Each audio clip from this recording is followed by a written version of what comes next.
Hi everyone, welcome back to my channel. So today I'm doing a highly requested video all about musky, powdery perfumes. If you're new here, then welcome. It's all about perfumes, so check out my hundreds of other perfume videos. Subscribe if you haven't already, and do leave your requests for videos like this down below in the comments. I do try and read all your comments. So I think we're all familiar with what a sort of musky, powdery smell smells like, but actually when you think about it, like what actually is musk? Like where does this come from? So originally musk was used in perfumes a long time ago. It's an animal product and it is something that is secreted by the male musk deer, and it's like a reddish brown substance and it gives that musky smell, and that's what they would use in the past in perfumes. I think there are also some plants which give off a similar smell. Of course, nowadays a lot of products are animal friendly and we can create these type of smells synthetically in a lab. So the smell that is in most perfumes now is not from this musk deer. It'll be a synthetic creation to smell the same. So in perfumery, I think that what really sort of launched musk into the mainstream during the 70s, as loads of new perfumes were coming out. In 72 we had Jovan Musk. Hands up who remembers Jovan Musk, before I was born, but it was something that was constantly requested when I used to work in a perfume shop, so something that people definitely were still buying and wearing who remembered it from the 70s. This is now relatively cheap, relatively affordable, musky smell with some like floral undertones, and probably reminds a lot of people of the 70s. In the 80s, the Body Shop, I think in the sort of build up, the height of its fame in the 80s and 90s, their white musk, which I do remember buying from the Body Shop in the 90s, of course is another very, very well known, probably one of the most well known fragrances and still available today. So if you like musk and you're looking for an affordable option, then white musk from Body Shop and all the accompanying products would work well for you. But I think if we now move on to more modern perfumes, musk is something that is used a lot. Many perfumes have this in, but it is rarely the dominant note, the strongest note in the way that it was with Jovan and the Body Shop. It's usually something that's there in a base to help something last, to make something have that powdery feminine smell. But there are some perfumes where it is the dominant note, and the one that definitely springs to mind first when I think of a powdery musky perfume is Narciso Rodriguez. You guys know that I really rate this perfume. Everyone I know that wears this, I can always smell it on them. You know, I can smell them before I see them type thing. Really good quality perfume. So Narciso Rodriguez for her comes in a black version and a pink version. So the black version is the eau de toilette and the pink version is the eau de parfum. And very unusually, the eau de toilette is probably stronger than the eau de parfum because they do have slightly different ingredients in which give the perfume a slightly different feel. So the eau de parfum is quite rosy, it has amber in, it's a little bit more of a closer perfume. So in terms of longevity, it will probably last longer than the eau de toilette, but it doesn't have the same projection, it's closer. The eau de toilette doesn't have rose in, instead it's got orange blossom in, African orange flower, and it has a more sparkling, radiant feel to it. I think I do prefer the eau de toilette because it has that, you know, that power to be able to smell it on someone from quite a distance, and I love orange blossom. But they are very similar. Like, they sound like they're going to be quite different, but they're not. They're very similar. But I always recommend the eau de toilette, and the eau de toilette's cheaper as well, so you win. What is super confusing is the eau de toilette in the black bottle comes in pink packaging, and then the eau de parfum in the pink bottle comes in black packaging.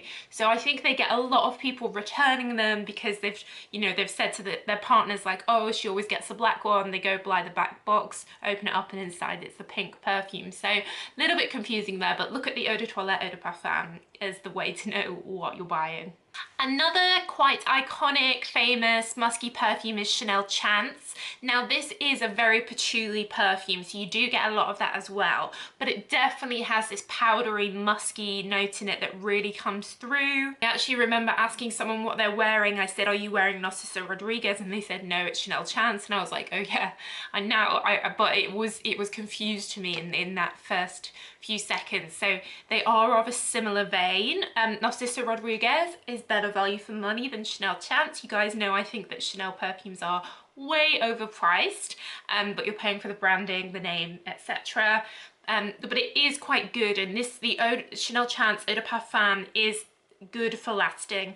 The others, all the eau de toilettes in the Chanel Chance range, are not great for lasting at all, and definitely I don't think they're good value for money. But the eau de parfum does have good projection, good lasting power. You're going to want to top it up maybe after 5 hours or something, 5-6 hours, but it's still quite good, whereas the eau de toilettes are going to last you maybe an hour or two. For a more affordable and very successful musky perfume, Sarah Jessica Parker's Lovely, one of the most successful celebrity fragrances, is a classy musky perfume. Again, it has patchouli in, but it has like a woody base. It has some floral notes in. So it's kind of a generic, pretty, feminine musk. A lot of people wear this for work. If they're looking for something very affordable, but that's clean and professional and not inappropriate for a professional environment, then I definitely would recommend this. Great value for money, and you can often get it discounted anyway. As always, guys, I'll leave the links down below to where you can get these. It also is quite lavendery as well, which makes it quite pretty. Another celebrity fragrance that's musky is Jennifer Lopez's Glow. This is almost harping back to that original Jovan musk with a floral undertone, jasmine, rose. Then it's got some citrusy, neroli, orange blossoms, and like almost lemony vibes in the first spray, but then it settles into a clean, simple, musky, powdery smell. So again, a really affordable option. If you like lavender, then Jo Malone have just released these 3 new lavender perfumes. And the Wisteria lavender one is very, very musky. I just tried these the other week and it was like, I'd say 50% musk, 50% lavender. So if you like that, then this is a great option for you. They only come in a 50ml, so I think they're going to be limited edition. I've noticed Jo Malone London often seems to have these limited editions. I think they came out for Mother's Day here in the UK. They'll probably stick around for Mother's Day in the US as well, and then disappear by the end of 2020. So get these before they go. For a fruity musk, Juicy Couture have an option. Their I Love Juicy Couture, I Heart Juicy Couture, is a musky patchouli with fruity, orangey, appley notes in, so a bit light-hearted, fun, quite young, and fruity, fresh, but with this clean, powdery muskiness, and of course patchouli to help it last. All the Juicy Couture perfumes are pretty good for lasting. They use a lot of patchouli, they use a lot of fruity notes, so yeah, this is the muskiest from their range. If you are a big rose fan, then Calvin Klein's Deep Euphoria is really good for lasting, and a really powdery, musky rose. So this Calvin Klein Euphoria, good for lasting. Euphoria Deep, like even better for lasting. It's very deep, heavy rose. It even has some woody, peppery notes in there as well. So quite serious, quite winter, but a very calming and a very very wintry musk. Another rosy musk is Guerlain's Musk Nobile, or Musk Noble, probably Musk Noble. This is very fancy, of course it's Guerlain, very pretty packaging and bottle and everything.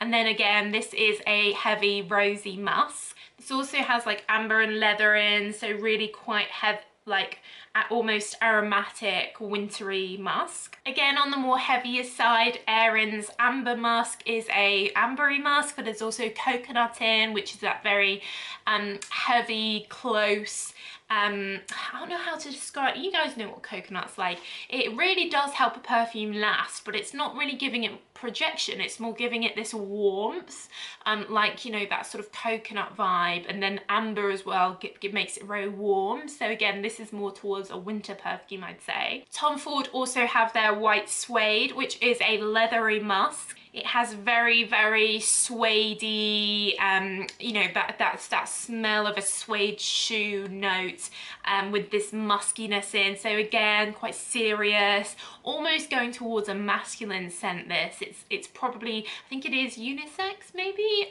but it could definitely be unisex because of that suede.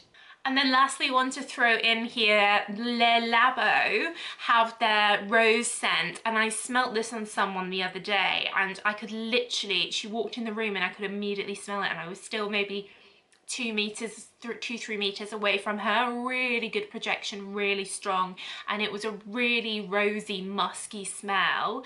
So very, very rosy. Rosy's the main note, but then it had this musky element. It smelled very expensive, it smelled very, very rosy basically. So if you like roses and musk, then this one really did have great projection. So that's my rundown of musky perfumes. Lots of different options there, but I'm sure there's loads more to add to the list. So do let me know in the comments below which is your favourite, which others would you add to the list. Are you a big Narciso Rodriguez fan like I am as well? I'd love to know your thoughts. But that's it, guys. So thank you so much for watching. Don't forget to subscribe, and I will see you again in the next video. Bye.